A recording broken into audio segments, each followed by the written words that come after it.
आजाद बोल इंडिया आप देख रहे हैं, आपके साथ में आदिल खान आजाद। बहुत बड़ी खबर है, बेंजामिन नेतन्याहू ने अपने डिफेंस मिनिस्टर योव गैलेंट को बर्खास्त कर दिया है रातों रात, और ये कहा है कि जंग के इस दौर में डिफेंस मिनिस्टर पर मुझे कोई भरोसा नहीं है। उधर इजराइल में सिविल वॉर जैसे मंजर नजर आ रहे हैं। योव गैलेंट की बर्खास्तगी के खिलाफ हजारों लोग रातों रात सड़कों पर उतर आए। नेतन्याहू के खिलाफ जैसे बगावत सी हो गई है, सड़कों पर बगावत का माहौल है और नेतन्याहू के काफिले को जान बचाकर भागते हुए दिखाने की तस्वीरें शेयर की जा रही हैं, ऐसा दावा किया जा रहा है। कई तस्वीरें मैं आपको दिखाने जा रहा हूं, जरा पहले खबर को शॉर्ट में समझ लीजिए, क्योंकि शॉर्ट में काफी डिटेल है, पता तो चले कि आखिरकार ऐसा हो क्या गया है और अब डिफेंस मिनिस्टर योव गैलेंट जो थे उनकी जगह कौन डिफेंस मिनिस्टर बनेगा, इसका असर क्या होगा। गैलेंट को आउट करते वक्त नेतन्याहू ने क्या क्या कहा वो जरा सुनिएगा, बड़ा अहम है। बेंजामिन नेतन्याहू ने योव गैलेंट की बर्खास्तगी की कंफर्मेशन करते हुए बयान में कहा कि गैलेंट के साथ उनके जो इख्तलाफ थे, उनके जो मतभेद थे, वो सिर्फ बढ़ते ही जा रहे थे, सुलझ नहीं रहे थे। प्राइम मिनिस्टर और डिफेंस मिनिस्टर के बीच कंप्लीट ट्रस्ट यानी कि पूर्ण विश्वास की जरूरत है, लेकिन वो हमारे बीच नहीं थी। नेतन्याहू ने कहा कि आज मैंने डिफेंस मिनिस्टर गैलेंट की सर्विस खत्म करने और उनकी जगह पर इजराइल काट्स को अपॉइंट करने का फैसला किया है। काट्स पहले फॉरेन मिनिस्टर थे, अभी भी थे, आज तक थे। नेतन्याहू ने कहा कि मेरे और डिफेंस मिनिस्टर के बीच जो यकीन की कमी पैदा हुई थी, उसके चलते इस तरह से जारी जंग का मैनेजमेंट कैरी कर पाना मुमकिन नहीं था। आपने नोट किया दोस्तों, यकीन की कमी, यानी नेतन्याहू को अपने ही डिफेंस मिनिस्टर पर यकीन नहीं था, जंग लड़े जा रहा था बंदा। तो क्या अंदर खाने कोई बगावत रची जा रही थी योव गैलेंट की तरफ से नेतन्याहू को हटाने की। सोचिए, जिस दिन अमेरिका में नए प्रेसिडेंट का इलेक्शन हो रहा था, वोटिंग हो रही थी, और जब इजराइल के ऊपर ईरान के तीसरे मिसाइल हमले का खतरा मंडरा रहा था, तब इजराइल का प्राइम मिनिस्टर नेतन्याहू अपने डिफेंस मिनिस्टर से एक कहकर लात मार रहा था कि निकल जाओ, मुझे तुम पर यकीन नहीं है। कैसे? ये टाइमिंग बहुत कमाल की है, इस टाइमिंग को आप समझिए। लेकिन टाइमिंग देखिए, रात के वक्त ये फैसला लिया गया और उसके बाद हजारों हजार इजरायली सड़कों पर निकल आए। योव गैलेंट की बर्खास्तगी के खिलाफ उन्होंने मोर्चा खोल दिया नेतन्याहू को लेकर। नेतन्याहू पर ही वो लाल पीले हो गए। गैलेंट की बर्खास्तगी के खिलाफ इजराइल में प्रोटेस्ट शुरू हो चुके हैं। इजरायली मीडिया रिपोर्ट कर रहा है कि गजा में अभी भी कैदियों के या होस्टेजेस की जो फैमिली हैं, उनके वो रक्षा मंत्री योव गैलेंट की बर्खास्तगी का विरोध कर रहे हैं इजराइल में।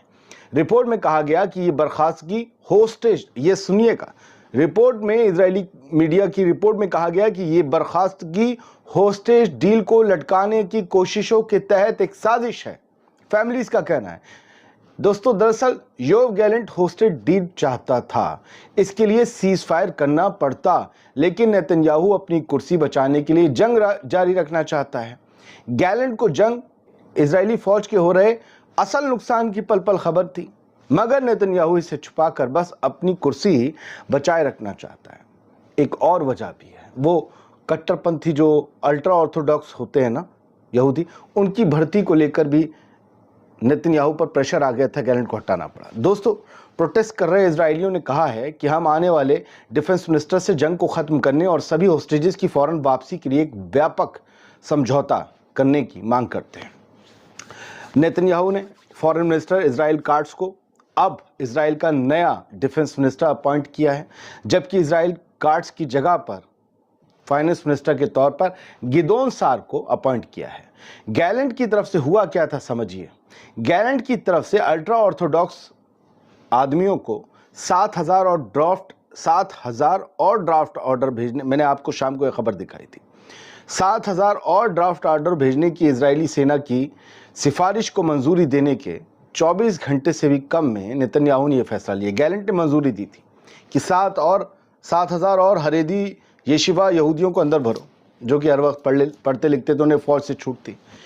यानी माना जाए तो इजरायली कट्टरपंथी गैलेंट की कुर्सी खा गए। वैसे भी गैलेंट कौन सा अच्छा आदमी, वो भी नेतन्याहू के साथ वॉर क्राइम अंजाम देने का जिम्मेदार कहलाता है, मुलजिम तो है अभी तक। उसके भी हाथों पर गजा के 43,000 लोगों के खून के धब्बे हैं। बावजूद इसके गैलेंट बच नहीं सका। सब कुछ किया 7 अक्टूबर 2023 से इजराइल के, लेकिन कुर्सी नहीं बचा सका। अब प्रोटेस्ट हो रहे हैं और बुरी तरीके से हो रहे हैं। जरा ये देखिए, ये बताया जा रहा है कि ये बेंजामिन नेतन्याहू की गाड़ियों का काफिला है जो चलता चला जा रहा है सड़कों पर। और ये द सेवियर ने शेयर किया कि नेतन्याहू की गाड़ियों का काफिला स्पॉट किया गया है, ये भाग रहा है, फ्लीइंग, इसको फ्लीइंग को कैपिटल लेटर में लिखा गया, ये भाग रहा है, क्रिया, फ्लीइंग क्रिया की तरफ भाग रहा है। और ये जो है उस फैसले के कुछ मिनट बाद की कहानी बताई जा रही है, जब योव गैलेंट को बेंजामिन नेतन्याहू ने अपनी कैबिनेट से एज ए डिफेंस मिनिस्टर निकाल दिया बाहर। उसके बाद फौरन बेंजामिन नेतन्याहू का काफिला भाग खड़ा हो क्रिया की तरफ, क्योंकि प्रोटेस्टर्स जाग गए थे, वो सब बेंजामिन नेतन्याहू के खिलाफ हो गए। मैंने फिर से कहा कि बड़े बड़े लोग इसे सिविल वॉर जैसी सिचुएशन लिख रहे हैं, इसे बता रहे हैं कि अब जो है इजराइल में बवाल होना है। देखिए, सुलेमान अहमद एक बहुत बड़े सोशल मीडिया एनालिस्ट भी कहलाते हैं, कमेंटेटर भी हैं पॉलिटिकल, इन्होंने नीचे लिखा है सिविल वॉर इन इजराइल। मैं कभी खुद से ऐसी चीज़ें नहीं इस्तेमाल करता, ये एक चर्चा चल पड़ी है सोशल मीडिया पर रातों रात। आप समझिए कि 12 बजे के बाद से खबर इमर्ज हुई है ना, तो ये सिविल वॉर कहला रही है इजराइल में। सड़कें पूरी तरीके से घिरी जा चुकी हैं, इजरायली जो हैं वो रोड्स ब्लॉक कर रहे हैं, गैलेंट को फायर करने की नाराज़गी उनके अंदर दिख रही है। और ये 4 जो है वीडियोस अंसारुल्लाह इन्फो की तरफ से भी यमन भी पहुंच गए, वहाँ से भी शेयर कर दिए गए, और वहाँ से लिखा गया कि ये एक हॉट नाइट है इजराइल में, बड़ा बवाल हो रहा है, बड़ी गर्मी है, तपिश है, रोड्स ब्लॉक कर दी गई हैं। और तेल अवीव में लोग जो हैं, नेतन्याहू ने किरिया इलाका जो है वो छोड़ दिया है तेल अवीव में, वो भाग गया किसी सेफ जगह पर। और जो है इसके बाद बहुत ही वायलेंट जो है हो रहे हैं प्रोटेस्टर्स, जगह जगह वो आग भी लगा रहे हैं पुतलों में और झंडे लहरा रहे हैं, नारे लगा रहे हैं, और वो ये कह रहे हैं कि डिफेंस मिनिस्टर को कैसे आप लोगों ने हटा दिया, फ़ौरन होस्टेज डील को आप अंजाम दीजिए। एक तरफ तो बंदा कोशिश कर रहा था कि जंग ख़त्म हो जाए, होस्टेज डील हो जाए, योव गैलेंट, दूसरी तरफ वो हरेदियों को भी भरने चाह रहा था, क्योंकि वो एक इक्वालिटी चाहता था कि जो हरेदी येशिवा यहूदी नहीं है, जो अल्ट्रा ऑर्थोडॉक्स नहीं है, जब वो लोग सर्विस दे रहे हैं तो ये भी दें, ये क्यों वजीफे खाएंगे। खैर, सप्रेस न्यूज़ ने जो इजरायली चैनल्स का वीडियो पेश किया है, चैनल 12 का ये वीडियो है, 2 विंडो में आपको इसका स्क्रीनशॉट दिख रहा होगा।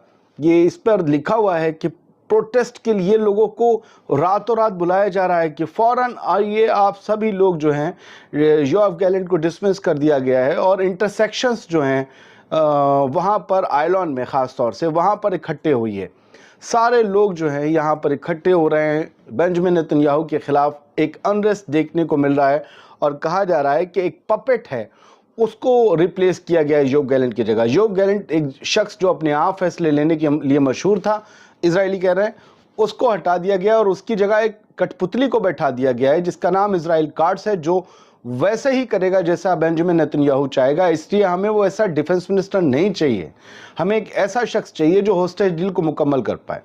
जबकि बेंजामिन नेतन्याहू नहीं चाहता खुद को बचाने के लिए कोई होस्टेज डील हो, क्योंकि वो हमेशा ऐसी शर्तें लगाता है कि होस्टेज डील लटक जाती है, उसको अपनी कुर्सी बचानी है।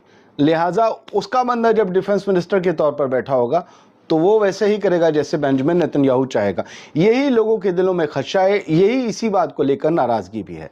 फिलहाल ये खबर थी, एक बहुत बड़ी खबर थी जो आपको बता देना लाजिम समझी, और रातों रात इसे बनाया गया है। कई और अपडेट्स तब तक आ चुकी होंगी जब तक आप इसे देख रहे होंगे, लिहाजा वहाँ काउंटर करने की कोशिश ना करें। हम लोग बहुत कोशिश से आपके लिए ऑलरेडी खबर बनाते हैं। शुक्रिया, सलामत रहिए, खुश रहिए।